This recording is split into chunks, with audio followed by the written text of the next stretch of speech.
Economic wave solder machine T200 300mm board feeder mechanism can be docked to the front plug-in line or wave solder and feed conveyor.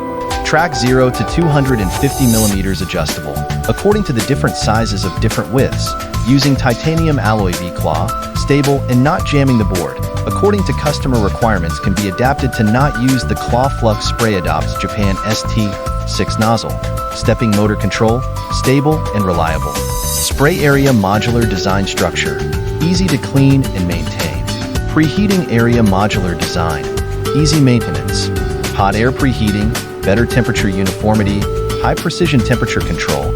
You can also choose infrared heating, adapt to different product requirements. Tin furnace material titanium alloy tin furnace, double wave design, welding stability and reliability.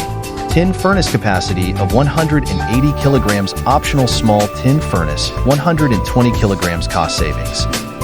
80% of the control appliances are imported brands, stable and reliable. Mitsubishi's PLC, Delta's frequency converter, race control boards, and so on.